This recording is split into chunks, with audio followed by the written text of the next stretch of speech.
السلام عليكم ورحمة الله وبركاته نحمده ونصلي على رسوله الكريم أما بعد بسم الله الرحمن الرحيم الحمد لله আল্লাহর অশেষ মেহেরবানি যে আমরা আমাদের ফরজে আইন কোর্সের মূল ক্লাসের আজকে আমরা প্রথম সেশনে জয়েন করেছি। গত সোমবারে আমাদের ওরিয়েন্টেশন সেশন হয়েছিল। তো আমরা একটা সপ্তাহ সময় নিয়েছি এবং আজকে শুরু করেছি আলহামদুলিল্লাহ।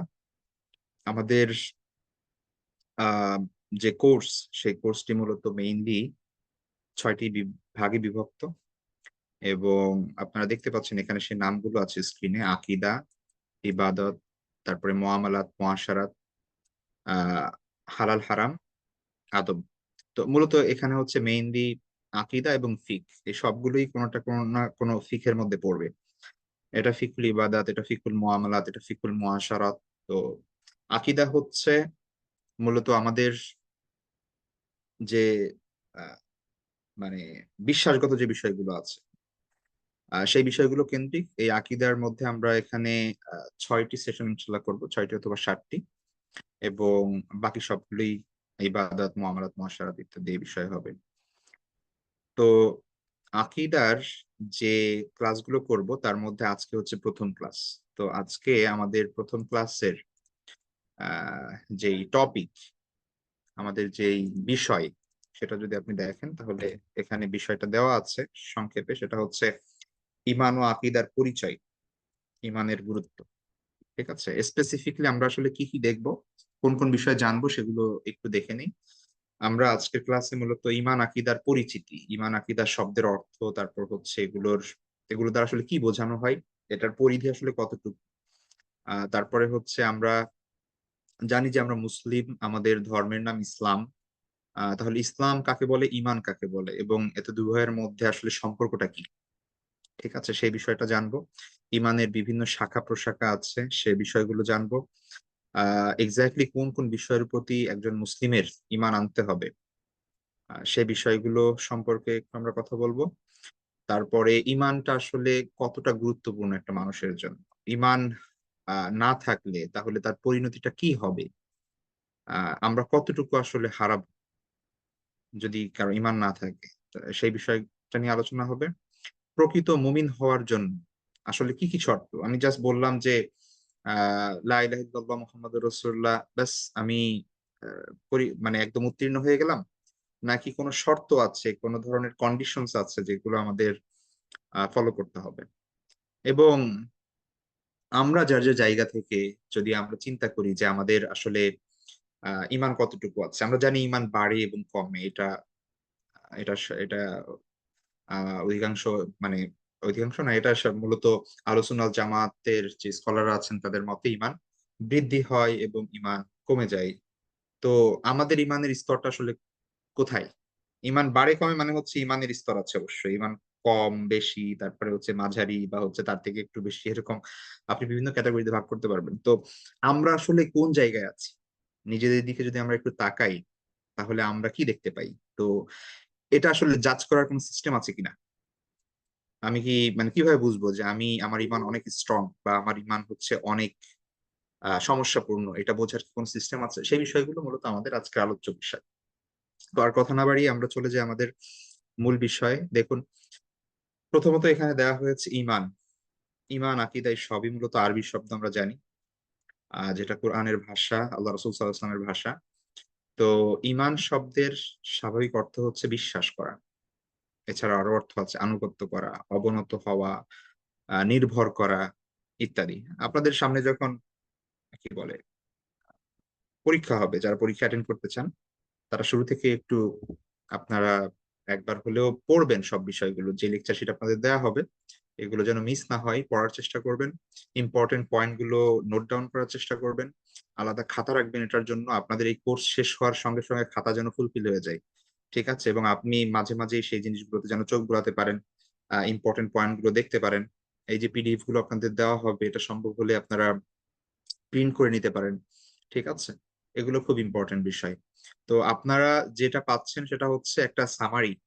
ঠিক আছে, আমি হয়তোবা বিভিন্ন সোর্স থেকে, বিভিন্ন কিতাব থেকে, বিভিন্ন স্কলারের কথা একসঙ্গে করে তারপরে আপনাদেরকে এখানে জাস্ট একটা জিস্ট, ঠিক আছে, একটা সারমর্ম আপনাদেরকে দিচ্ছি।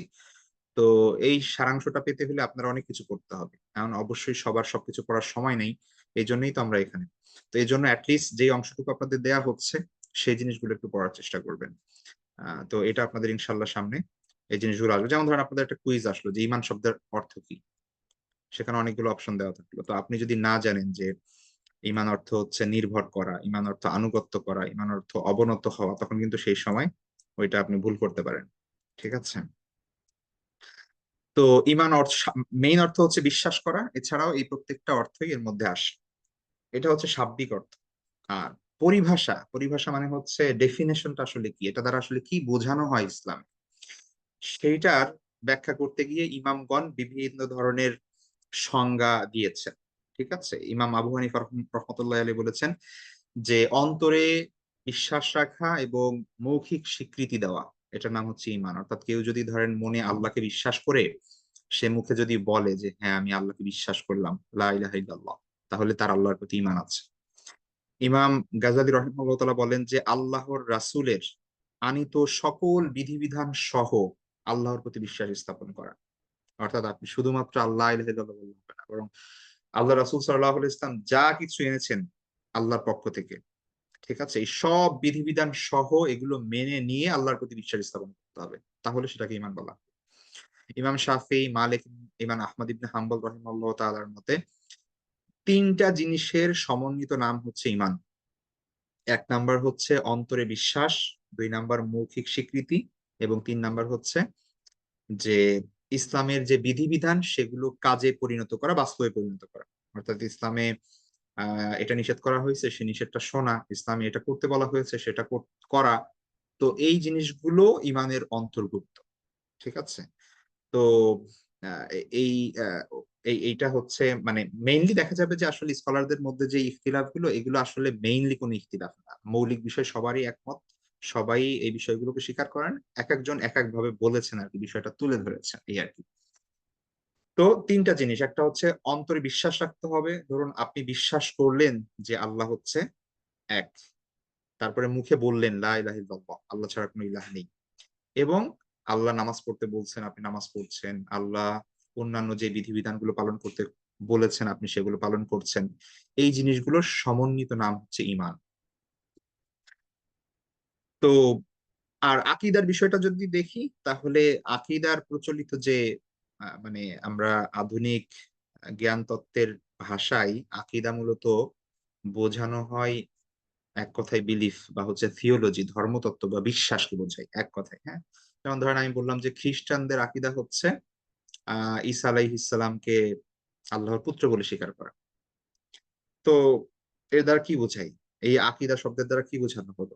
এর দ্বারা বোঝানো হলো যে এটা বিশ্বাস, এটা তাদের একটা থিওলজির একটা পার্ট। ঠিক আছে?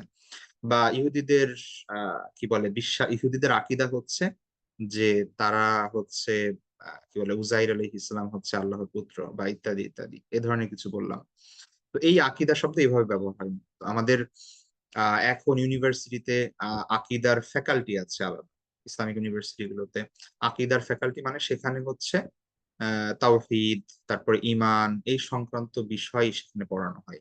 ঠিক আছে? এই আলাদা হচ্ছে বিভাগ, আকীদার বিভাগ, হাদিসের আলাদা বিভাগ, কোরআনিক সায়েন্সের আলাদা বিভাগ, এভাবে আলাদা ডিপার্টমেন্ট আছে ইউনিভার্সিটিতে।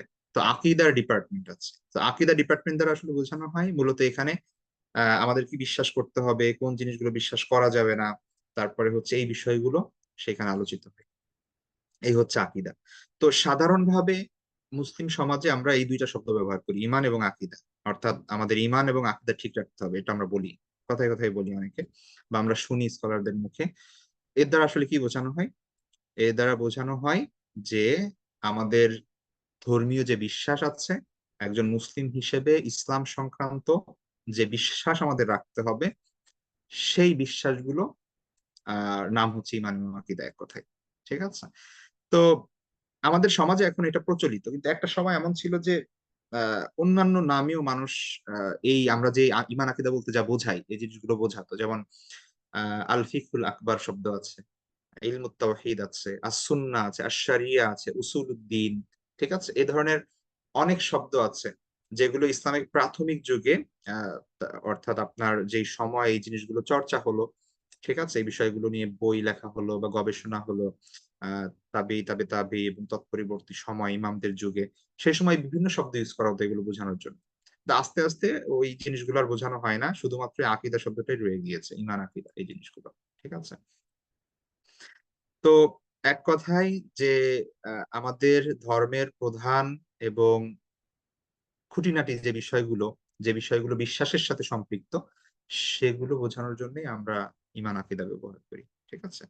এবং এগুলো যে কোনো বিশ্বাস না, আমি আবারও বলছি, ধর্মীয় বিশ্বাসের সাথে সম্পৃক্ত। হ্যাঁ। এখন কেউ যদি বিশ্বাস করে যে না, পৃথিবী হচ্ছে গোল না, পৃথিবী হচ্ছে আপনার ফ্ল্যাট, পৃথিবীতে অনেক মানুষ আছে এটা বিশ্বাস করে। আবার কেউ যদি বিশ্বাস করে যে না, সূর্য আমরা সূর্যের চারিদিকে ঘুরছি না, সূর্য আমাদের চারিদিকে ঘুরছে, আমরা যে দেখতে পাচ্ছি সূর্য একদিক দিয়ে উঠতেছে আর একদিক দিয়ে যাচ্ছে, তার মানে হচ্ছে সূর্য ঘুরতেছে। কেউ যদি ওই বিশ্বাস রাখে, এটাকে কি আকীদা বলা হবে? এটাকে আকীদা বলা হবে না, কারণ এটা হচ্ছে আসলে ধর্মীয় কোনো বিষয় না। ঠিক আছে। তো এই আবার বলছি, ধর্মীয় যে বিশ্বাস বোঝাতে মুসলিম সমাজে আমরা যেটা ব্যবহার করি, বা একাডেমিকতে আমরা যেটা ব্যবহার করি, সেটা হচ্ছে ঈমান এবং আকীদা। স্বাভাবিকভাবে ঈমান এবং আকীদার যেহেতু কথা উঠেছে, আমরা একটা বিষয় বলেন, এটা উৎস আসলে কি, এটার উৎস কি, এটা সোর্স কি, ঈমান এবং আকীদা কোন জিনিস আপনার বিশ্বাস করতে হবে, কোন জিনিস বিশ্বাস করতে হবে না, এটা কি, এটার সোর্স কি সায়েন্স, এটার সোর্স কি সামাজিক আচার আচরণ, এটার সোর্স কি কি বলে জাতিসংঘের ম্যান্ডেট, এটার সোর্স কি মানে জাতীয় সংসদ বা জনগণ, যে তারা যেটা বলবে সেটাই আমরা বিশ্বাস করব ইত্যাদি? অবশ্যই না। এখানে ঈমান এবং আকীদার মৌলিক সোর্স হচ্ছে কোরআন এবং সুন্নাহ, অর্থাৎ এক কথায় আল্লাহর কথা এবং আল্লাহ এবং আল্লাহ রাসূলের কথা। তারা আমাদেরকে যে বিষয় বিশ্বাস করতে বলেছেন, আমরা সেই বিশ্বাসটা রাখবো। তো এখানে পৃথিবীর সব মানুষ মিলে যদি এক ধরনের বিশ্বাস করে যেটা আল্লাহ রাসূল সাল্লাল্লাহু আলাইহি ওয়াসাল্লাম বলেন নাই আমাদের, তাহলে আমরা সেদিকে যাব না। আবার জাতিসংঘ থেকে যদি বলা হয় যে হিউম্যান রাইটস এরকম এরকম এরকম, ঠিক আছে, তো কি যেটা ইসলামের আকীদার সাথে সাংঘর্ষিক, আমরা সেটা গ্রহণ করতে পারবো না। ঠিক আছে। আবার পার্লামেন্টে, সেখানে মেম্বার্স অফ পার্লামেন্ট যারা আছেন, সাংসদ যারা আছেন, তারা জনগণের প্রতিনিধি, সারা দেশের মানুষের প্রতিনিধিত্ব করছেন, তারা তারা সবাই মিলে একটা ডিসিশনে পৌঁছতো যে আমাদের সবার কি করতে হবে, বিশ্বাস করতে হবে যে অমুক ব্যক্তি বা অমুক জিনিস এটা হচ্ছে মানে এরকম এরকম সম্মানিত, এটা আমাদের মানে কি বলে, যেই ভালোবাসাটা আপনার আল্লাহ এবং আল্লাহ রাসূলের জন্য হওয়া উচিত, এটা তাদের জন্য হইতে হবে, অথবা এমন কোন বিধান বা এমন কোন বিষয় যেটা ইসলামের সাথে সাংঘর্ষিক, আমি স্পেসিফিকলি বলছি না, জাস্ট আপনারা বুঝে নেবেন। মানে এটা বিভিন্ন সময় বিভিন্ন স্থান কাল পাত্র বিভিন্ন বিভিন্ন রকম হতে পারে। তো এই যে সবাই মিলে যে সিদ্ধান্তটা নিয়েছে, এখন আপনার কি ঈমান আনতে পারবেন সে বিষয়ের উপর? পারবেন না যদি ইসলামের সাথে সাংঘর্ষিক হয়। তো সেটাকে ইসলামিক ট্যাগ লাগানো যাবে না। তো এখানে আমাদের যে বিষয়টা সেটা মাথায় রাখতে হবে যে আমাদের যে বিলিফ, আমাদের যে থিওলজি, আমাদের যে আকীদা, আমাদের যে ঈমান আছে, সেটার সোর্স, একমাত্র সোর্স হচ্ছে কোরআন এবং সুন্নাহ। কোরআন এবং সুন্নাহ, আল্লাহ এবং আল্লাহ রাসূলের যেই ভাষ্য, সেটাই আমাদের গ্রহণ করতে হবে। এখানে কোনো ব্যতিক্রম করার কোনো সুযোগ নেই। কোনো ধরনের অন্তরে দ্বিধা রাখা, কোনো ধরনের কপটতার স্থান এখানে চলবে না। এখানে নির্দ্বিধাই এগুলো আমাদের বিশ্বাস করতে হবে, বিনা বাক্যে মেনে নিতে হবে, বিনা বাক্যে মেনে নিতে হবে। ঠিক আছে। এই বিষয়গুলোর সাথে কোনো ধরনের কম্প্রোমাইজ চলবে না। আচ্ছা, এটা গেল হচ্ছে আমাদের ঈমান আকীদার পরিচয়। এবার আসুন, ইসলাম এবং ঈমানের মাঝে সম্পর্ক কি। আমাদের বর্তমান আধুনিক সময়ে অনেক বিষয় সহজ হয়ে গেছে বোঝা। আপনি যদি আপনার মোবাইলটা হাতে নেন, তাহলে দেখবেন যে মোবাইলের মধ্যে আপনার যে মোবাইলটা দেখতে পাচ্ছেন আপনি, যেটা আপনি টাচ করতে পারছেন, যেটা আপনি ধরতে পারছেন, তারপরে ভেঙে ফেলতে পারছেন, এটা হচ্ছে মোবাইলের হার্ডওয়্যার। এটাকে হার্ডওয়্যার বলা হয়। আরেকটা বিষয় আছে ভেতরে, যেটা দেখা যায় না, আপনি ভাঙলেও এটা খুলতে পারবেন না, মানে দেখতে পারবেন না। যেমন আপনার মোবাইলে হোয়াটসঅ্যাপ আছে, আপনার মোবাইলে ইমো আছে, আপনার মোবাইলে ফেসবুক আছে, মেসেজ দিচ্ছেন আপনি, কল দিচ্ছেন, বিভিন্ন সফটওয়্যারের মাধ্যমে গেমস খেলছেন। মানে আপনি কি মানে ভেঙে সে হোয়াটসঅ্যাপের সেই সবুজ যে সিম্বল, এটা কি আপনি খুঁজে বের করতে পারবেন মোবাইলের মধ্যে? পারবেন না। ওটা হচ্ছে সফটওয়্যার। ওইটা ওইটার ওইটা হচ্ছে ভেতরের সকল মানে কার্য পরিচালনা করবে ওটা, কিন্তু আপনি ওটা আসলে ধরতে পারবেন না। ঠিক আছে, ওইটা কেমন যেন ইনভিজিবল, মানে ইনভিজিবল আমরা দেখতে পাচ্ছি এখানে, বাকি হচ্ছে আপনার ওটা ওটা স্পর্শ করা যাচ্ছে না।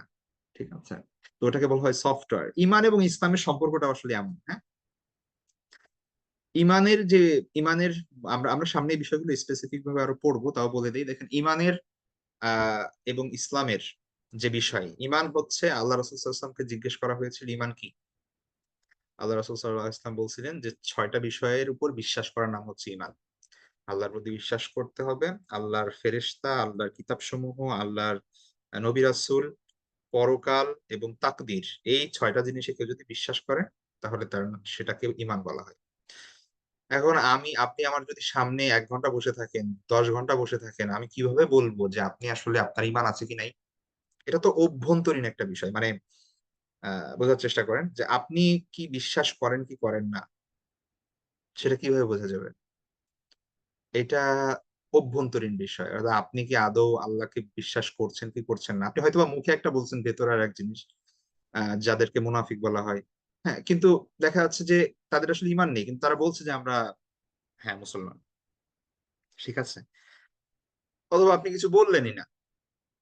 তো কিভাবে বোঝা যাবে যে আপনার ভেতর ইমান আছে কি নেই? তো এটা হচ্ছে সম্পূর্ণ অভ্যন্তরীণ বিষয়। আপনি তাকদীরে বিশ্বাস করেন কি করেন না, পরকালে বিশ্বাস করেন কি করেন না, আল্লাহর ফেরেশতাকে বিশ্বাস করেন কি করেন না, এটা এটা দেখে কেউ, মানে কোনো ডায়াগনোসিস করার কোনো উপায় নেই আরকি। মানে আধুনিক কোনো যন্ত্রপাতি দিয়ে বা কেউ দেখে হাত ধরে এটা বলে দিতে পারবে না।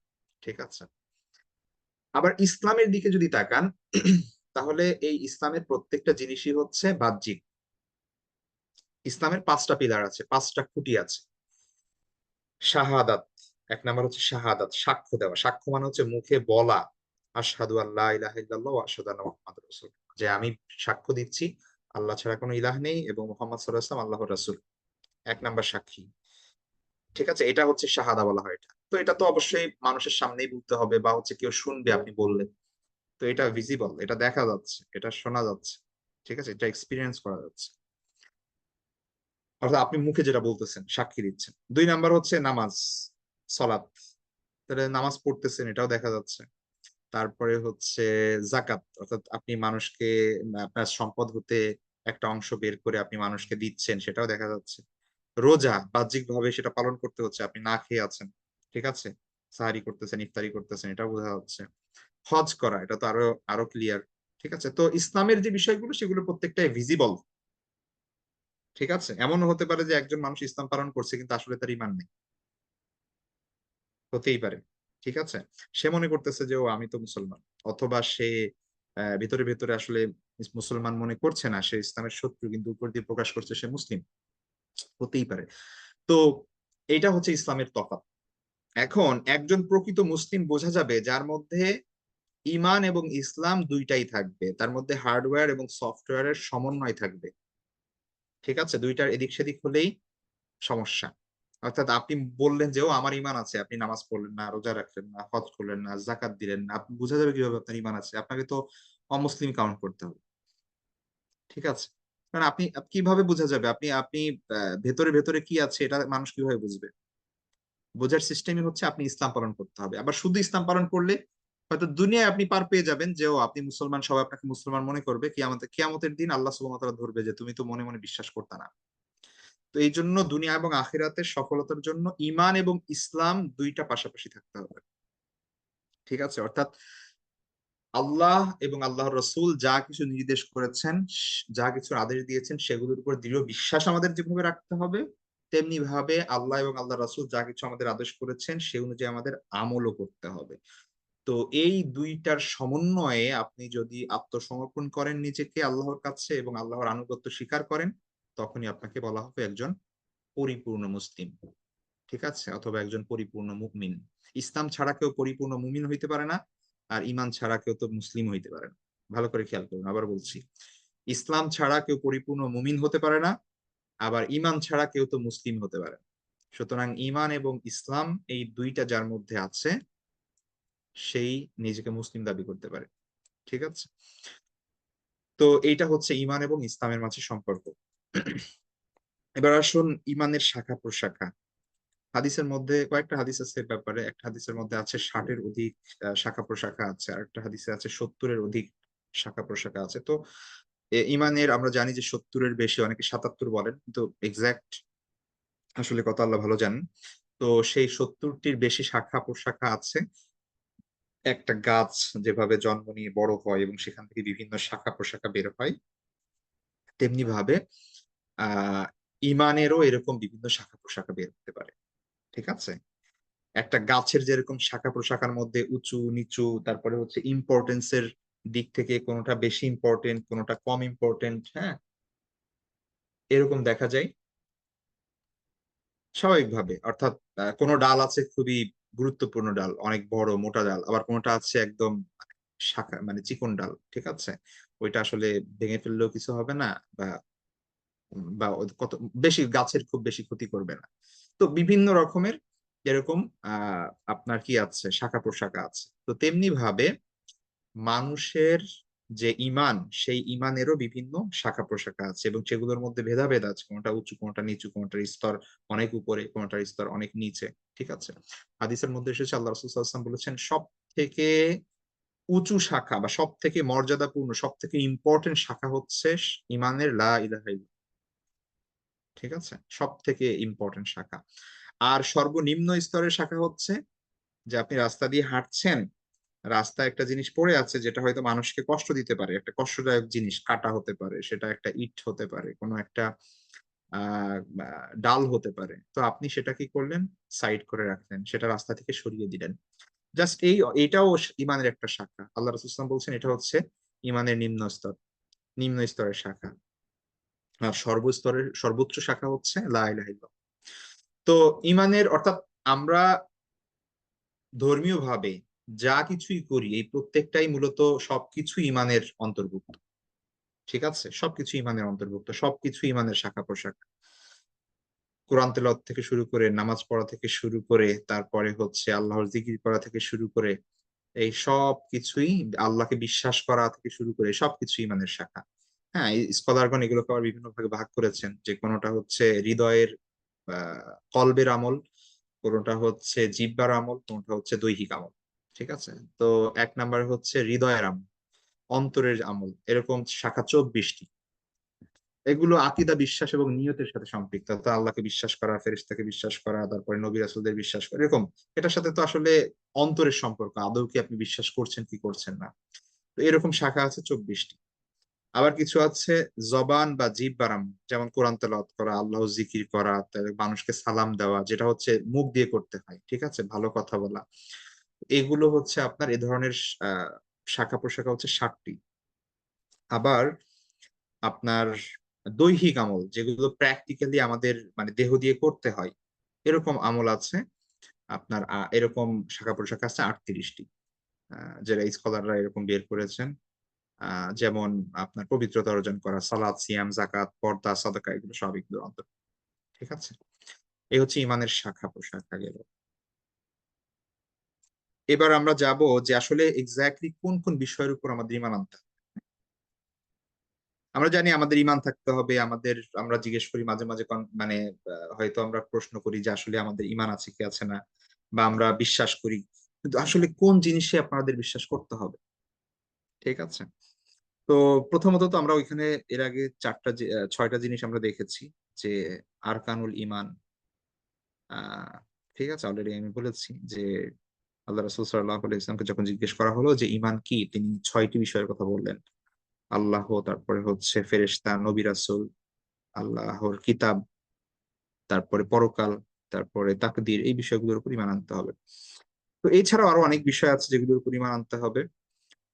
আমাদের মূলত এই যে আকীদার ক্লাসগুলো চলছে, আজকে তো মাত্র শুরু হচ্ছে, ধারাবাহিক যে ক্লাসগুলো চলবে, আমরা আসলে ওই জিনিসগুলোই জানবো, যে আসলে কোন কোন বিষয়ের উপর আমাদের ঈমান আনতে হবে, এবং এগুলোর নেচার আসলে কেমন।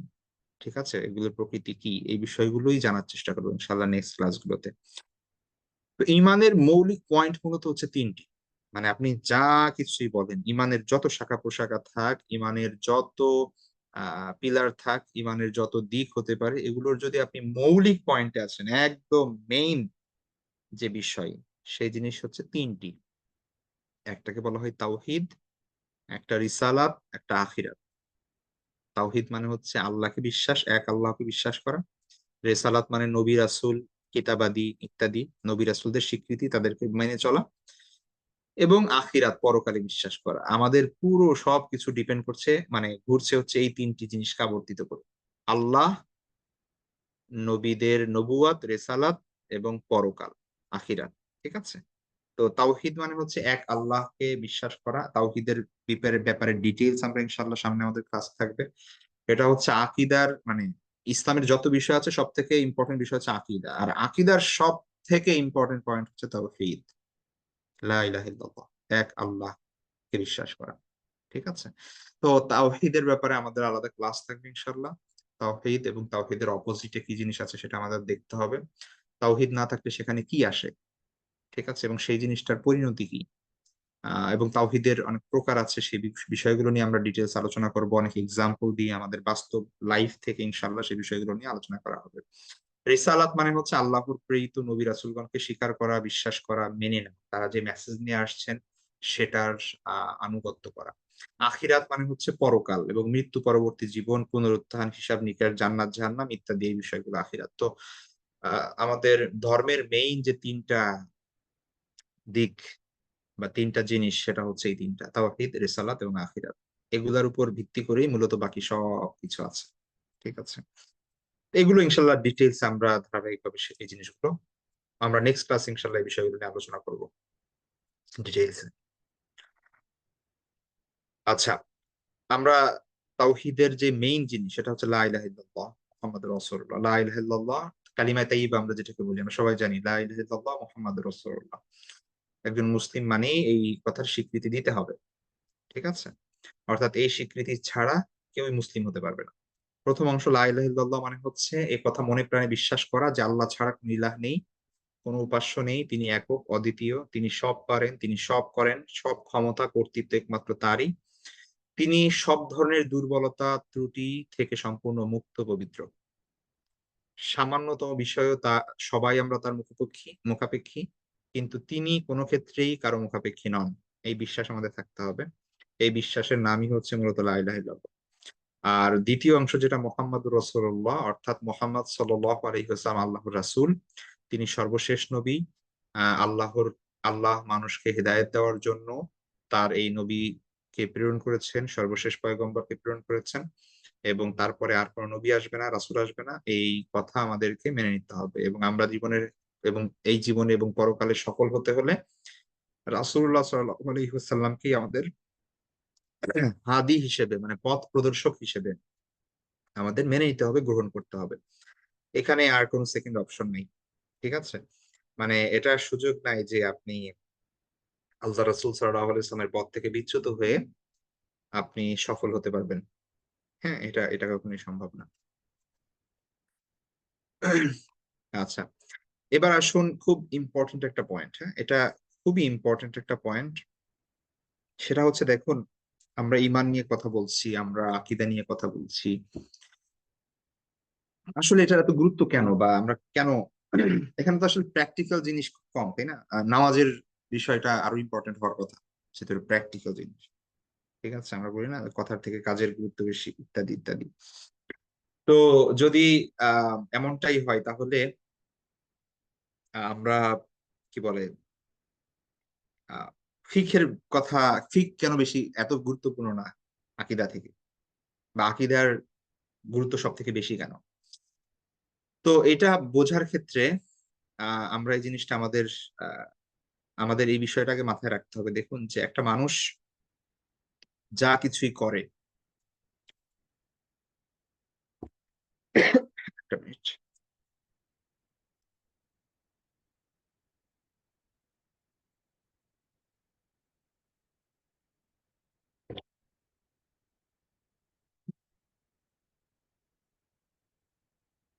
দেখুন একটা মানুষ যা কিছুই করে, এই সব করার পিছে তার একটা কারণ থাকে, একটা লক্ষ্য থাকে, একটা উদ্দেশ্য থাকে।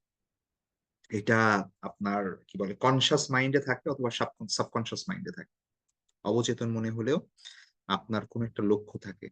আপনার আপনি যখন চুপ করে বসে থাকেন, আপনি অজান্তে হয়তো বা আপনার শরীরের কি বলে আপনার হাত চুলকাচ্ছেন আপনি, ঠিক আছে, আপনার মুখে হাত দিচ্ছেন, আপনার মাথায় হাত দিচ্ছেন, আপনি হয়তো বা অন্য কোনো চিন্তা করছেন, কারোর সঙ্গে কথা বলছেন, কিন্তু আপনার হাত চলে যাচ্ছে আপনার মাথায়, কারণ ওখানে হয়তো চুলকাচ্ছে, কিন্তু আপনি আপনি ইচ্ছা করে তারপরে হচ্ছে কি বলে কনসাস মাইন্ড ওখানে হাত দিচ্ছেন, অটোমেটিক চলে যাচ্ছে, ঠিক আছে, ব্রেনের আপনার কনসাসের বাইরে গিয়ে, আপনার কনসাসনেস এর বাইরে গিয়ে সিগন্যাল দিচ্ছে হাতকে, হাত ওখানে চলে যাচ্ছে এবং আপনার মাথা চুলকাচ্ছে, ঠিক আছে, আপনি বলতে পারবেন না যে আপনার মাথা চুলকাইছেন 2 মিনিট আগে।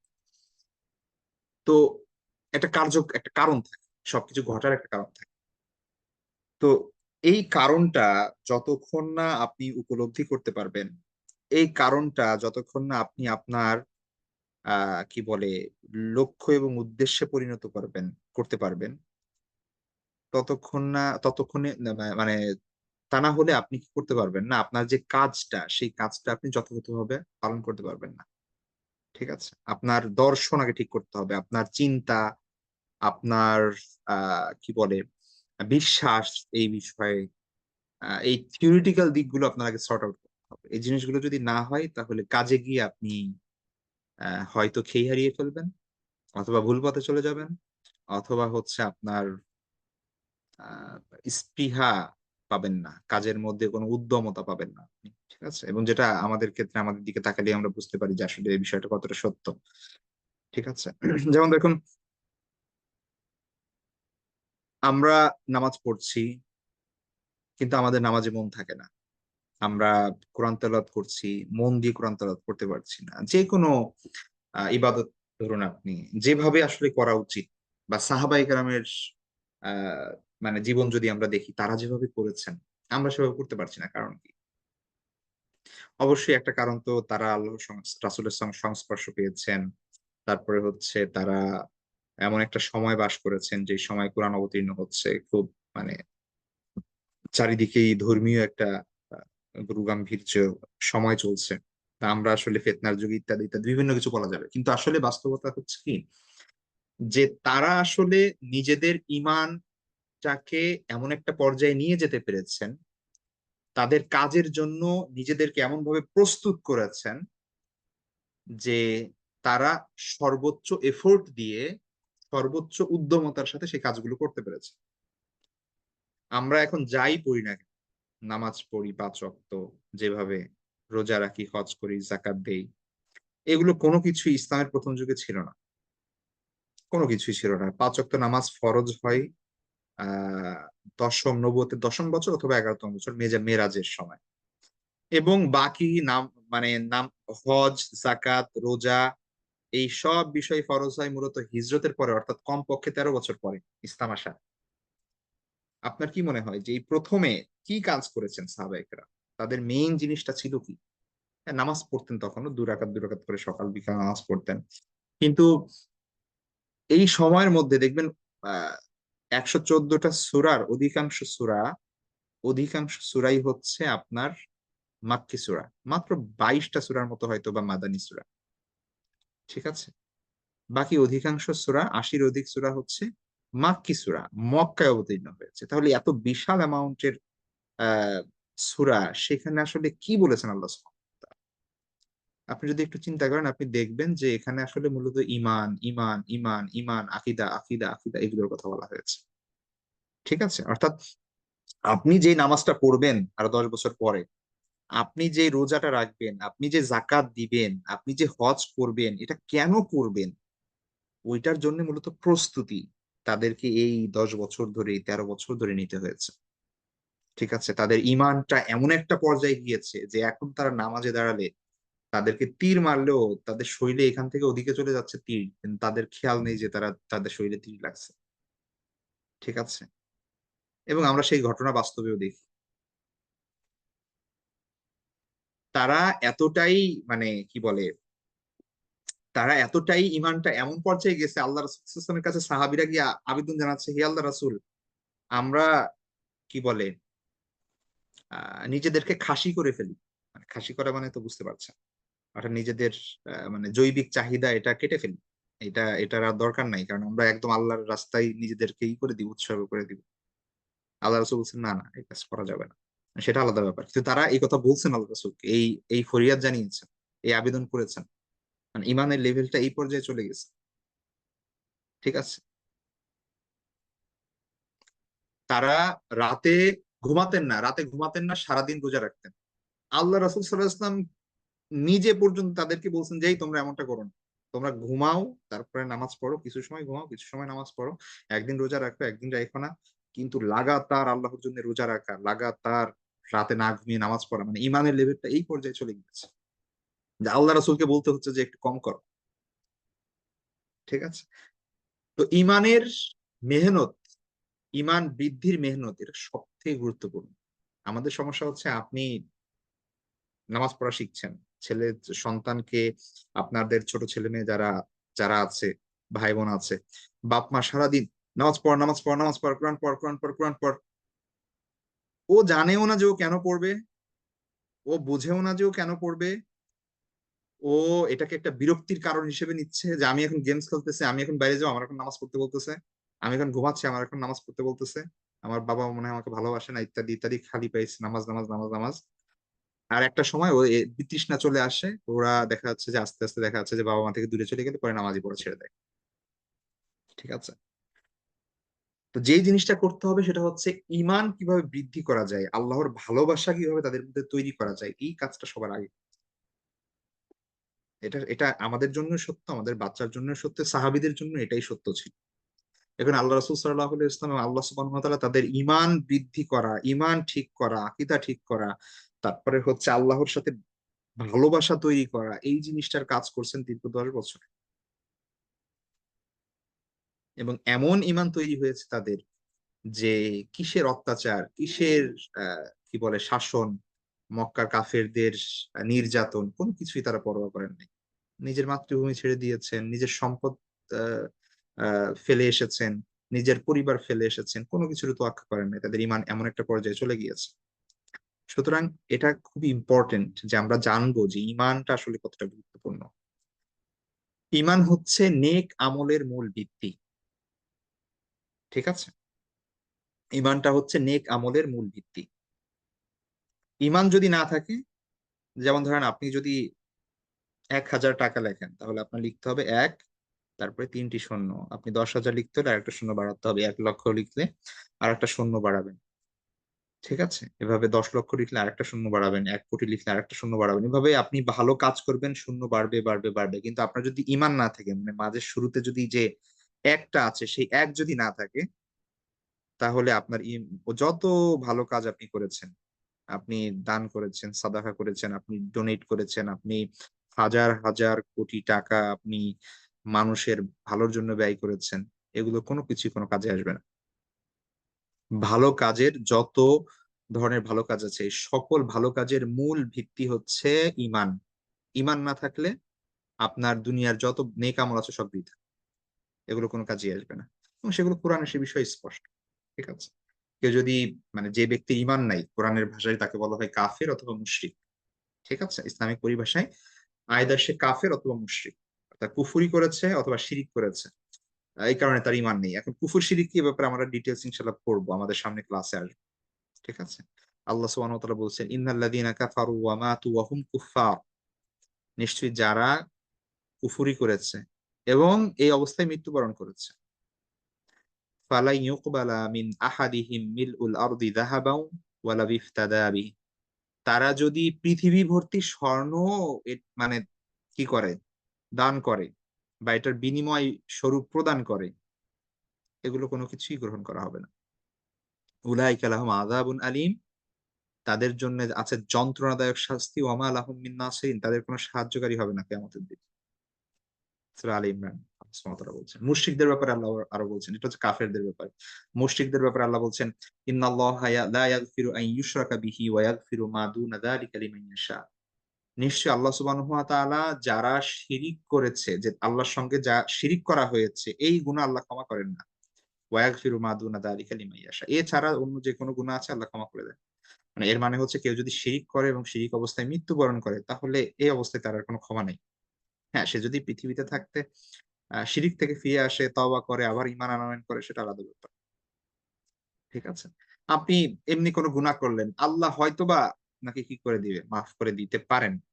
ঠিক আছে, নর্মালি তো আমরা সব জানি যে কবিরা গুনাহ কি হয় না। আপনি যদি গুনাহ কাবিরা করেন তাহলে সেটা ক্ষমা হয় না তওবা ছাড়া। আপনার তওবা করতে হবে, ইস্তিগফার করতে হবে, তারপরে আল্লাহ হয়তো ক্ষমা করবেন, এটা আল্লাহর ইচ্ছাধীন। কিন্তু কাউকে যদি আল্লাহ ক্ষমা করে দেন, দিতে পারেন, এটা তার সম্পূর্ণ তার ইখতিয়ার। ঠিক আছে, এই সভারেন্টি আল্লাহ সুবহানাহু ওয়া তাআলা আছে। এই সার্বভৌমত্ব একমাত্র আল্লাহ সুবহানাহু ওয়া তাআলা, কাকে ক্ষমা করবেন কাকে ক্ষমা করবেন না। কিন্তু আল্লাহ সুবহানাহু ওয়া তাআলা সুস্পষ্টভাবে বলে দিয়েছেন, কেউ যদি শিরিক করে, মুশরিক হয় এবং এই অবস্থায় মৃত্যুবরণ করে, তাহলে তার আর কোনো ক্ষমা নাই, এটা পার্মানেন্টলি কোনো ক্ষমা নাই, এটা আল্লাহ স্পষ্ট করে দিয়েছেন। ওয়ামাই ইউশরিক বিল্লাহি ফাকাদ ইফতারা ইসমান আযীমা। কেউ যদি আসলে শিরিক করে থাকে আল্লাহর সাথে, তাহলে এটা আসলে খুব বড় ধরনের গুনাহ সে করে ফেলছে, আল্লাহর প্রতি খুব বড় ধরনের অপবাদ সে দিয়ে ফেলছে। এটা আসলে কোনো ক্ষমা হয় না, সেটা আল্লাহ বলছেন এই সূরা নিসার মধ্যে ৪৮ নম্বর আয়াত। আল্লাহ আরো বলছেন, ওয়ামাই ইয়াকফুর বিল ঈমানি ফাকাদ হাবিতা আমালুহু ওয়া হুয়া ফিল আখিরাতি মিনাল খাসিরিন। যে আল্লাহ সুবহানাহু ওয়া তাআলা বলছেন, যে ব্যক্তি কুফরি করলো, মানে ঈমান অমান্য করলো, ঈমান আনলো না, ঈমানকে প্রত্যাখ্যান করলো, ফাকাদ হাবিতা আমালু, তার সব আমল নিষ্ফল। কিয়ামতের দিন সব আমল নিষ্ফল হয়ে যাবে। ওয়া হুয়া ফিল আখিরাতি মিনাল খাসিরিন, আখিরাতে সে ক্ষতিগ্রস্তদের অন্তর্ভুক্ত হবে। আরেকটা আয়াতে আল্লাহ সুবহানাহু ওয়া তাআলা বলছেন, ওয়া কাদিমনা ইলা মা আমিলু মিন আমালিন ফাজআলনাহু হাবাআম মানসুরা।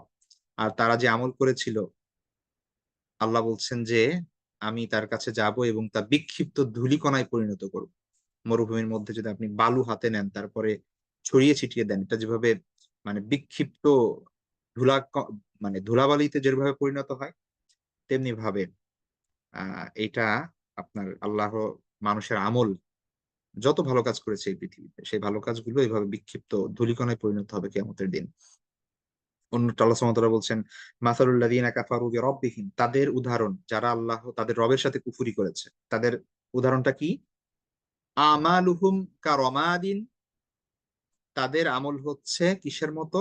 বালুর মতো, সরি ছায়ের মতো। কারমাদ, রমাদ মানে হচ্ছে ছাই।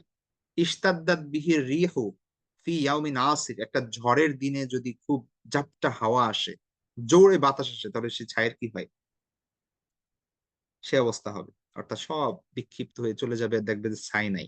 আপনি একটা পাত্রে ছাই জমিয়ে রাখছেন, হঠাৎ একটা খোলা জায়গায় হঠাৎ একটা বাতাস আসলো ঝড়ের দিনে, আর সবকিছু নিয়ে গেল উড়িয়ে। আল্লাহ বলছেন যে লা ইয়াকদিরুনা মিম্মা কাসাবু আলা শাইইন, তারা কোনো কিছুই সেই দিন কি করতে পারবে না, অর্জন করতে সক্ষম হবে না, কোনো কিছুই তার সেটা মানে পাবে না। ঠিক আছে, তো এগুলা তাদের আমল আসলে পরকালে কোনো উপকারে আসবে না। তেমনি ভাবে আরেকটা আয়াতে আল্লাহ সুবহানাহু ওয়া তাআলা বলছেন, ওয়াল্লাযীনা কাফারু আমালুকুম কাসারাবিম বিকিয়াতি ইয়াহসাবুহু যামআনু মাআন হাত্তা ইযা জাআহু লাম ইয়াজিদহু শাইআ। মরুভূমির মধ্যে যেভাবে মানুষ মরীচিকা দেখে, হ্যাঁ, দূর থেকে মনে হয় যে পানি পানি পানি, তেমনি ভাবে যারা কুফরি করে আল্লাহ বলছেন তাদের আমল সমূহ হচ্ছে মরুভূমির মরীচিকার মতো, সারব, মরীচিকার মতো। ঠিক আছে, আর তারা দূর থেকে দেখে, ওয়াও আমার তো কত ভালো কাজ এই পৃথিবীতে, পরকালে তো আমি আসলে অনেক কিছু পাবো। কিন্তু একজন আহ মানে কি বলে পিপাসা কাতর মানুষ যেভাবে পানি মনে করে মরীচিকাকে, তেমনি ভাবে সেও মনে করবে ও আমার তো অনেক কিছু আছে।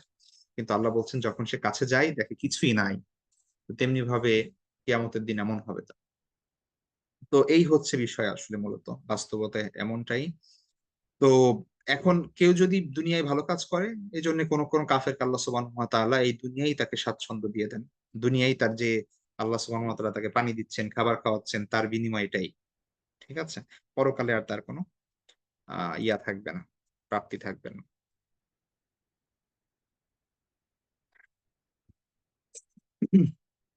আচ্ছা, তারপর আমরা দেখি যে মুমিন হওয়ার জন্য কিছু শর্ত আছে।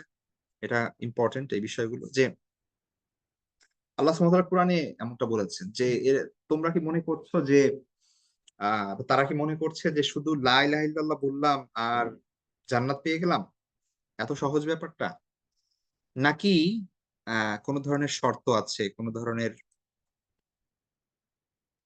ধরনের কন্ডিশনস আছে যে জিনিসগুলো আমাদের মানতে হবে? ঠিক আছে, তো একজন মুমিন হওয়ার জন্য কিছু শর্ত আছে, সেই শর্তগুলোকে সেই শর্তগুলোকে উপেক্ষা করে আসলে কেউ প্রকৃত মুমিন হতে পারে। ঠিক আছে? তো এখানে কিছু পয়েন্ট এখানে দেয়া আছে খুব ইম্পর্টেন্ট। যেমন দেখুন, আ মনে প্রাণে বিশ্বাস ও সত্যায়ন করতে হবে। অর্থাৎ ইসলামে যে বিষয়গুলো আছে, আল্লাহ সুবহানাহু ওয়া তাআলা যে বিষয়গুলোকে বিশ্বাস করতে বলেছেন, সেগুলোকে আল্লাহকে, আল্লাহর রাসূলকে মনে প্রাণে বিশ্বাস করতে হবে। এখানে কোন ধরনের কপটতা থাকা যাবে না, কোন ধরনের মুনাফিকি রাখা যাবে না। এবং সেটা সত্যায়ন মানে হচ্ছে এটাকে মৌখিকভাবে এইটার সাক্ষ্য দিতে হবে। আপনি শুধু মনে, মনে বিশ্বাস করলেন আল্লাহকে কিন্তু মুখে কখনো বললেন না, সেটা হবে না। আপনার অন্তরে বিশ্বাসও লাগবে, মুখে বলতে হবে যে আশহাদু আল্লা ইলাহা ইল্লাল্লাহ ওয়া আশহাদু আন্না মুহাম্মাদান আবদুহু ওয়া রাসূলুহু। ইসলামে অকাট্যভাবে প্রমাণিত সকল বিষয় বিশ্বাস করতে হবে। এখন এটা একটা মানে এইটার আন্ডারে অনেক, অনেক কিছু চলে আসে। ঠিক আছে? যেমন ধরেন আপনি যদি সার্ভে করেন ঢাকা শহরে কোন একটা ইউনিভার্সিটিতে ইয়াং জেনারেশন কে বিশেষ করে যে কে জিন বিশ্বাস করে আর কে জিন বিশ্বাস করে না। দেখবেন আপনি অনেক মানুষ পাবেন যারা হচ্ছে জিনকে বিশ্বাস করে না বা কোন সুপার ন্যাচারাল এ ধরনের কোন কিছুকে বিশ্বাস করে না। ঠিক আছে? এখন কথা হচ্ছে জিনকে বিশ্বাস করা তো আসলে ইসলামের বা অ্যা ঈমানের কোন খুঁটি বা এরকম কোন বিষয় না। ঠিক আছে? কিন্তু সমস্যা হচ্ছে জিনের কথা হাদিসে আছে, সহিহ হাদিসে আছে। জিনের কথা কোরআনে আছে। সূরা জিন নামে একটা আলাদা সূরাই আছে। তো আপনি যদি জিনকে অবিশ্বাস করেন, তার মানে হচ্ছে কোরআনের ওই পার্টকে আপনি অবিশ্বাস করছেন। তার মানে আল্লাহর কোরআনকে আপনি অবিশ্বাস করছেন। ব্যাপারটা মানে ওই পর্যন্ত চলে যায়। এখন কথা হচ্ছে জিনের অস্তিত্ব এটা কি ইসলামের যে সোর্স আছে কোরআন, সুন্নাহ এর মাধ্যমে অকাট্যভাবে প্রমাণিত? হ্যাঁ, এটা অকাট্যভাবে প্রমাণিত। এ ব্যাপারে কোনো সন্দেহ নাই। সুতরাং আপনার এটাকে বিশ্বাস করতে হবে। ঠিক আছে? তো অর্থাৎ ইসলামের যে বিষয়গুলোই আছে, কোরআনের যা কিছুই আছে, যে বিষয়গুলো অকাট্যভাবে প্রমাণিত, এগুলোকে আপনার বিশ্বাস করতে হবে। এখন অনেকে আধুনিক সময়ে এসে বিভিন্ন ধরনের বিশেষ করে যারা হচ্ছে মডার্নিস্ট বা হচ্ছে ইসলামকে আসলে মডার্নিটি দৃষ্টিকোণ থেকে যাচাই করে তারপরে হচ্ছে আ বিভিন্ন কথা বলেন। তারা এই ধরনের বিভিন্ন শব্দের যেগুলো রাসূল সাল্লাল্লাহু আলাইহি ওয়াসাল্লামের সময় বলা হতো বা কোরআন এবং হাদিসে এসেছে, ঐতিহাসিকভাবে যেই বিষয়গুলো যেই ব্যাখ্যা, যেই অর্থ করা হয়েছে, যেই ব্যাখ্যা দেওয়া হয়েছে, যেই পদ্ধতি আমরা জানি, সেগুলো থেকে বের হয়ে আধুনিক ভাষাবিজ্ঞানের আলোকে অনেকে নতুন, নতুন ব্যাখ্যা দিচ্ছে। এরকম গত শতাব্দীতে হয়েছে, এই শতাব্দীতে হচ্ছে। হ্যাঁ? এখন এগুলো আরো ভবিষ্যতে হতে থাকবে। ঠিক আছে? যেমন ধরেন কেউ যদি বলে যে সলাৎ, কোরআনে সলাতের কথা বলা হইছে। আচ্ছা, সলাৎ শব্দের অর্থ কি? তাহলে সে অর্থ ঘাইটে-টাইটে সে দেখলো যে আ সলাৎ আসলে সলাৎ মানে হচ্ছে জাস্ট দোয়া। বা ধরেন সে একটা অর্থ করলো যে আল্লাহকে স্মরণ করা আসলে। আল্লাহর প্রতি অবনত হওয়া। এটাই হচ্ছে সালাত। তো সে দিনে কি করলো? কয়েকবার আল্লাহকে স্মরণ করলো দিনে। সে বলল যে এটাই সালাত। এখন তার কথা তো এক দৃষ্টিকোণ থেকে ঠিক আছে, ভাষার দৃষ্টিকোণ থেকে। কিন্তু এইটা কি আ মানে আমাদের যে প্রতিষ্ঠিত অর্থ, প্রতিষ্ঠিত যে ব্যাখ্যা, রূপ, পদ্ধতি সেটার সাথে যায়? যায় না। অথবা ধরেন পর্দার যে বিষয়টা, আধুনিক সমাজে যে বিষয়গুলো খুব বেশি চর্চিত সেগুলো বলি। যেমন ধরেন পর্দা। হিজাবের কথা আল্লাহ সুবহানাহু ওয়া তাআলা বলছেন কোরআনের মধ্যে যে শব্দগুলো আসছে, হ্যাঁ? খিমার তারপর অন্যান্য যে বিষয়গুলো। এখন সেই বিষয়গুলোর আধুনিক ব্যাখ্যা আসছে বিভিন্ন ধরনের। ঠিক আছে? যে এটা মানে হচ্ছে আপনার অন্তরের শালীনতা অথবা হচ্ছে আ কি বলে আপনার আ অশ্লীলতা থেকে দূরে থাকা। ঠিক আছে? ব্যাস আপনার কোন পোশাক-আশাকের সাথে আসলে এটা সম্পৃক্ত না। আধুনিক অনেক ব্যাখ্যা আছে এমন পশ্চিমা দেশে। তো এখন ওই যে হিজাবের যে ব্যাখ্যা তারা দিয়েছে, এই ব্যাখ্যা কি আমাদের ধর্মীয় যে নির্ধারিত এবং প্রতিষ্ঠিত যে ব্যাখ্যা, সেই ব্যাখ্যার সাথে যায়? যায় না। সুতরাং এই ব্যাখ্যা করলেও ঈমান নষ্ট হয়ে যাবে। আমাদের যেই জিনিসটা করতে হবে সেটা হচ্ছে ধর্মীয় যে বিষয়গুলো আছে এগুলোর অলরেডি ক্লাসিক্যাল ওয়েতে যে নির্ধারিত এবং প্রতিষ্ঠিত অর্থ ব্যাখ্যা আছে এবং রূপ ও পদ্ধতি আছে এগুলোকে সেভাবেই ব্যাখ্যা করতে হবে। নতুন করে আপনি বানাতে পারবেন না কিছু। হিজবুত তাওহীদ নামে একটা দল আছে। তাদের নামাজের স্টাইল দেখবেন YouTube এ আছে। ঠিক আছে? এটা তারা নিজেরা বানাইছে। বিভিন্ন কোরআনের আয়াত থেকে বা বিভিন্ন ধরনের নতুন করে আরকি। ঠিক আছে? প্রতিষ্ঠিত যে রূপ পদ্ধতি সেটা না। এরকম ভাবে আরো অনেক বিষয় আছে। প্রমাণিত যে বিষয়গুলো সেগুলোর মৌখিক স্বীকারোক্তি, সেটাও দরকার দিতে হবে। এমন বিষয়গুলোর আনুগত্য অবধারিত বা পালনীয় হিসেবে মেনে নিতে হবে। ঠিক আছে, আপনি যে বিষয়গুলো কোরআনে বা হাদিসের মধ্যে স্পষ্টভাবে এসেছে, নামাজ পড়তে হবে, রোজা রাখতে হবে, এটা ফরজ। আল্লাহ কোরআনে বলছেন যে কি কি বলে, কুতিবা আলাইকুমুস সিয়াম, তোমাদের উপর রোজাকে ফরজ করা হয়েছে। ঠিক আছে, এমনি ভাবে জিহাদ ফরজ করা হয়েছে, সেটাও বলেছেন আল্লাহ সুবহানাহু ওয়া তাআলা। তারপরে কি বলে, হুদুদের যে বিধানগুলো, ঠিক আছে, সেগুলোর কথা বলেছেন। এখন একজন মুসলিম হিসেবে এগুলো যে আমাদের জন্য অবধারিত এবং পালনীয়, সেটা মানতে হবে। আপনি করতে না পারলে সেটার জন্য গুনাহ হবে, বা ওইটা অপারগতা থাকলে হয়তো আল্লাহ মাফ করে দিবেন, সেটা আলাদা ব্যাপার। কিন্তু এটা যে আমাদের জন্য মানা উচিত, এটা যে করা দরকার, এই সেন্সটা থাকতে হবে। এটা খুব ইম্পর্টেন্ট পয়েন্ট, ভালো করে মনে রাখবেন। এখন একজন মানুষ জানে যে তার জাকাত দিতে হবে, সে সেই ফিলিং আছে, সে সেটা মেনে নেয়, কিন্তু জাকাত দেয় না, তাইলে কি হবে? তাইলে সে গুনাহগার হবে। কিন্তু একজন মানুষ যদি বলে যে জাকাত বলতে আসলে কিছু নাই, না না না, আমার টাকা আরেকজনকে কেন দেবো, ইসলামিক কথা বলে নাই, তাইলে কিন্তু সে কাফের হয়ে যাবে। ভালো করে ডিফারেন্সটা বুঝতে হবে। একজন মানুষ সে সুদ খায়, সে জানে যে সুদটা হারাম, সুদ আল্লাহ নিষেধ করেছেন। সুদ মানে হচ্ছে আল্লাহ এবং আল্লাহ রাসূলের সাথে ফাইট করা, যুদ্ধ করা। সে সেটা জানে এবং সে সেটা মেনে নিয়েছে, তারপরেও সে সুদ খাচ্ছে, মনে একটা মানে গিল্ট ফিল আছে, অপরাধ বোধ আছে।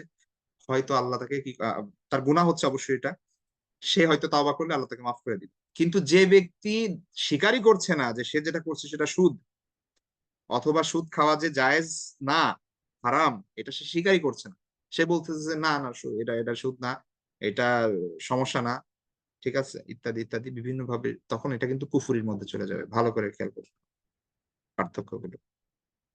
তেমনি ভাবে হুদুদের যে বিষয়গুলো আছে, চুরির শাস্তি, তারপরে হচ্ছে আপনার যে জিনার শাস্তি, হত্যার বদলে হত্যা করা, এগুলো ইসলামের বিধান। এখন আপনি আধুনিক সময়ে এসে আমাদের মানে রাষ্ট্র, আমাদের পলিসি, আমাদের কি বলে হচ্ছে অন্যান্য সামাজিক কারণে আমরা করতে পারছি না, সেটা আলাদা ব্যাপার। ঠিক আছে, আর এটা পার্সন টু পার্সন, মানে পার্সন মানে ইন্ডিভিজুয়াল মানুষের উপর এটা করার দায়িত্ব না, এটা রাষ্ট্রীয় উপর দায়িত্ব। তো আহ, তো এখন এটা যে করা দরকার, এই বোধটা থাকতে হবে। কেউ যদি বলে যে না, এই সময়ে ওই আইন চলবে না, এটা উচিতই না, তখন কিন্তু এটা কুফর হয়ে যাবে। বুঝতে পেরেছেন? তেমনি ভাবে হিজাব, আপনি জানেন যে পর্দা করতে হবে, আপনি জানেন যে আপনার ওর সামনে গেলে গুনাহ হবে, ওর সঙ্গে কথা বললে গুনাহ হবে, ইত্যাদি ইত্যাদি, আপনি জানেন, জেনেও আপনি পর্দা করতে পারছেন না, এই জন্য হয়তো আপনার গুনাহ হবে। কিন্তু কেউ যদি বলে যে না না, পর্দা টর্দা নাই, এগুলো আমি মন ঠিক থাকলে ঠিক আছে, এগুলো কোনো লাগে না, তখন কিন্তু এটা কি হবে, কুফুর হয়ে যাবে। তো এইটা ভালো করে মনে রাখতে হবে এই জিনিসগুলো। আমরা ইনশাল্লাহ সামনে এই ব্যাপারে ডিটেলস পড়বো যে কুফুর কাকে বলে, এটা কত প্রকার আছে এবং কি কি আমাদের প্র্যাকটিক্যাল লাইফ থেকে অনেক উদাহরণ দিয়ে আমরা সেই জিনিসগুলো জানবো ইনশাল্লাহ। ঠিক আছে, তো এই বিষয়গুলো আমরা আমাদের জন্য যে আনুগত্য অবধারিত, ফরজ, এবং এটা যে পালনীয়, সেটা মেনে নিতে হবে। আপনি পাঠ করতে পারেন কি পারেন না, সেটা আহ এটা আপ টু ইউ, এবং সেটা না করতে পারলে হয়তো গুনাহ হবে। আপনার ওজর থাকলে আল্লাহ ক্ষমাও করে দিতে পারেন, আপনি যদি তওবা করেন। কিন্তু ওইটাকে প্রত্যাখ্যান করা, এইটা কিন্তু খুব ডেঞ্জারাস জিনিস। ঠিক আছে, আরেকটা গুরুত্বপূর্ণ বিষয়, ইসলামের সাথে সাংঘর্ষিক অন্য সকল ধর্ম, কর্ম, মতবাদ, আদর্শ, এগুলো থেকে আমাদের একদম মানে সম্পর্কহীনতা দরকার, বিমুখতা দরকার। আপনার নেইবার একজন হিন্দু, আপনি অবশ্যই অ্যাজ আ নেইবার আপনার ডিউটি আছে, সেগুলো আমরা ইনশাল্লাহ করবো। আপনার রেসপন্সিবিলিটি আছে, আপনার দায়িত্ব আছে, আপনার প্রতিবেশী অসুস্থ হলে আপনার দেখতে যেতে হবে, তার সেবা শুশ্রূষা করার চেষ্টা করতে হবে, সাধ্যমতো হেল্প করতে হবে, তাকে কষ্ট দেওয়া যাবে না, তার সঙ্গে ভালো ব্যবহার করতে হবে, এটা আপনার দায়িত্ব। একজন মানুষ হিন্দু বলে আপনি তার সঙ্গে খারাপ ব্যবহার করতে পারবেন না। কিন্তু অ্যাজ এ রিলিজন, সে যে হিন্দুইজম ফলো করছে, সে যে হিন্দুত্ববাদকে বিশ্বাস করছে, ওই বিশ্বাসে আপনি শরীক হতে পারবেন। আপনি মনে করতে পারবেন না সবার ধর্মই ঠিক আছে, আপনি মনে করতে পারবেন না আমার উচিত আমি ইসলাম ফলো করব, এবং তার উচিত সে মানে তার জন্য ভালো যে সে হিন্দু ধর্ম ফলো করবে, সবাই সব ধর্ম ফলো করুক এবং সেটাই ঠিক, এই এই জিনিসটা করা যাবে। ঠিক আছে, আপনার অন্তরে এই বিশ্বাস রাখতে হবে যে ইসলামই একমাত্র সঠিক ধর্ম, ইসলামই একমাত্র আল্লাহর কাছে মনোনীত এবং গ্রহণযোগ্য ধর্ম, অন্য সকল ধর্ম বাতিল, এই বিশ্বাস রাখতে হবে। এই বাতিল মানে আবার এই না যে আপনি একজন খ্রিস্টানকে দেখে তাকে তার উপর অত্যাচার করতে হবে, বা একজন হিন্দুকে দেখে তাকে খারাপ ব্যবহার করতে হবে, ইসলাম সেটা বলে নাই, কিন্তু আপনার বিশ্বাসের জায়গায় এখানে কোনো কম্প্রোমাইজ চলবে না, এটা খুব ভালোভাবে মাথায় রাখতে হবে। ঠিক আছে, এখন আমরা তো আলহামদুলিল্লাহ অন্যান্য ধর্মের ব্যাপারে আমরা এই ব্যাপারে মানে অনেকটা সচেতন, কিন্তু আধুনিক যে ধর্মকর্ম আছে, আধুনিক ধর্মকর্ম মানে আমি বুঝাচ্ছি গণতন্ত্র, আমি আধুনিক ধর্মকর্ম বলতে বোঝাচ্ছি সেকুলারিজম, আমি আধুনিক ধর্মকর্ম বলতে বোঝাচ্ছি যে সো কল্ড হিউম্যানিটেরিয়ান যে ধরনের ভ্যালিউস গুলো এখন আসলে আধুনিক সময় দেখা যাচ্ছে, যেগুলো অনেক ক্ষেত্রে ইসলামের মূল মানে কোর যে বিলিফ আছে সেটার সাথে সাংঘর্ষিক, সেই বিষয়গুলোকে আপনি কিভাবে দেখছেন? ঠিক আছে, সেগুলোর অনেক অনেক ধরন আছে, গণতন্ত্রের অনেক ভার্সন আছে, সেকুলারিজমের অনেক ভার্সন আছে, মুসলিম স্কলারদের মধ্যে এমন একটা প্রবণতা আছে যেগুলোকে ইসলামাইজেশন করার বা হচ্ছে ইসলামের কাছাকাছি নিয়ে আসার, সেগুলো ইনশাল্লাহ ডিটেলসে পরে আলোচনা করা যাবে। কিন্তু সতর্ক থাকতে হবে এই বিষয়ে, যে কোনো বিষয় যেটা ইসলামের মৌলিক যে ভ্যালুস গুলো আছে সেগুলোর সাথে সাংঘর্ষিক, এগুলোর সাথে আমাদের বিমু সম্পর্কহীনতা দরকার। ঠিক আছে, আপনি মানে at the same time you can't be a Christian and এ মুসলিম। আপনি একই সাথে একজন খ্রিস্টান হতে পারেন না, একজন মুসলিম হতে পারেন না, আপনি একই সাথে একজন হিন্দু এবং একজন মুসলিম হতে পারেন না। তো আপনার যখন আপনি একজন মুসলিম, আপনি একজন মুসলিম, আপনি অন্য সকল ধর্ম থেকে বিমুখতা আপনার প্রদর্শন করতে হবে, এটা আবশ্যকীয় বিষয়। ঠিক আছে, এটা এটা খুব গুরুত্বপূর্ণ বিষয়। তো এর মানে এই না যে যারা হচ্ছে অমুসলিম তাদের সঙ্গে খারাপ ব্যবহার করতে হবে, আবারও বলছি।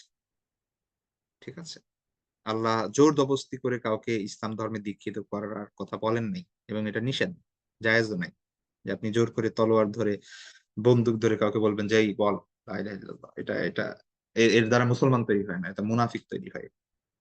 ঠিক আছে, কিন্তু বিশ্বাসের জায়গা থেকে এটা মানে ক্ল্যারিটি দরকার। এবং সর্বশেষ যে বিষয় সেটা হচ্ছে শরীয়তের করণীয় বর্জনীয় এই বিষয়গুলো মেনে আমল করার চেষ্টা করতে হবে। কতটুকু পারি না পারি, আমাদের অনেক লিমিটেশন আছে, অনেক অনেক ধরনের কি বলে আমাদের প্রবলেম আছে, সেগুলো সামনে রেখেই আমাদের চেষ্টা করতে হবে যার যতটুকু সম্ভব আল্লাহর তাকওয়া আমাদের অন্তরে রেখে আমরা যেন সেগুলো বাস্তবায়ন করার চেষ্টা করি। ঠিক আছে, আচ্ছা, অবশেষে যে বিষয় সেটা হচ্ছে ইমান পরীক্ষার উপায়, এখানে কিছু কোশ্চেন দেওয়া আছে। হ্যাঁ, আমরা আমরা বাইরে যাওয়ার সময় কয়েকবার আয়না দেখি নিজেদেরকে, যে দেখি তো সবকিছু ঠিকঠাক আছে কিনা, তাই না? বারবার দেখি যে চুল এলোমেলো কিনা, আমাদের কাপড় চোপড় ঠিক আছে কিনা, কোনো ধরনের প্রবলেম নাই তো। লাইফের আমাদের জীবনের সব থেকে ইম্পর্টেন্ট যে পয়েন্ট সেটা হচ্ছে ইমান। আপনার ইমানের ত্রুটি আছে কিনা, এইটা কি আমরা খোঁজ খবর নিয়েছি? এটা কি আমরা কখনো জিজ্ঞেস করি? বা আমাদের সারা জীবনে কি কখনো জিজ্ঞেস করেছি যে আমি তো একজন মুসলমান, মুসলমান মানে হচ্ছে আমার বাপের নাম আব্দুল্লাহ, আমার মায়ের নাম হচ্ছে কি বলে রহিমা, আমার নাম তারা রাখছে আব্দুর রহমান, ব্যাস, আমি সব মুসলমান নাম, আমি তো ঈদ পালন করি, রমজান মাসে রোজা রাখি, মুসলমান হয়ে গেলাম।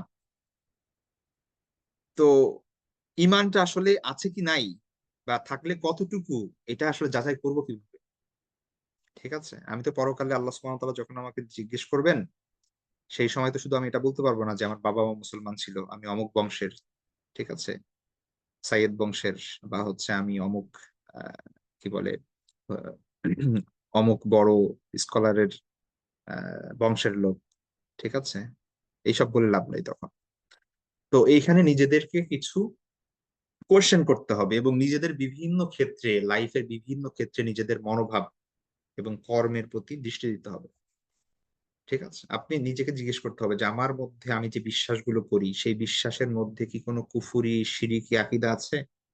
এখন এটার জন্য আপনার কুফুর এবং শিরিক কি সেটা জানতে হবে, ইনশাল্লাহ আমরা সেটা আগামী ক্লাসগুলোতে জানার চেষ্টা করব, কুফুর এবং শিরিকের বিস্তারিত, খুব ইম্পর্টেন্ট জিনিস এগুলো।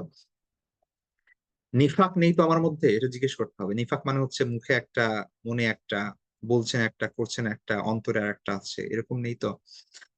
শায়ের ইসলাম মানে ইসলামের যে নিদর্শনাবলী সেগুলোর ব্যাপারে আপনার অবস্থান কি? হিজাব দেখলে, কেউ বোরকা পরছে এটা দেখলে তো আপনার টিটকিরি দিতে ইচ্ছা করে? কেউ দাড়ি রাখছে এটা দেখলে কি আপনার হাসতে ইচ্ছা করে? আহ নাকি শ্রদ্ধা আসে? এটা একটু বোঝার চেষ্টা করতে হবে। শায়ের ইসলাম মানে ইসলামী নিদর্শন, হিজাব এটা একটা ইসলামী নিদর্শন, দাড়ি রাখা এটা একটা ইসলামী নিদর্শন। এখন এগুলোর প্রতি অনেক সমাজে অনেক মানুষ আছে যারা হচ্ছে নিজেদেরকে মুসলমান দাবি করছে, কিন্তু তারা আহ এই হিজাব পরলে টিটকিরি দিচ্ছে, তাই না? তারপরে হচ্ছে আপনার দাড়ি রাখার কারণে, এমনকি পরিবারের মধ্যে এমন অনেক পরিবার আছে মেয়েকে হিজাব পড়তে দেয় না, ছেলেকে দাড়ি রাখতে দেয় না, এই বয়সে কিসের দাড়ি, ইত্যাদি ইত্যাদি বিভিন্ন ধরনের কথা বলা হয়। তো এই বিষয়গুলো আপনার অবস্থানটা কি, আপনার মন অন্তর থেকে কি ভালো লাগে কেউ ওকে দাঁড়িয়ে রাখতে দেখলে, নাকি আহ, মনে হয় যে কি করছে এটা?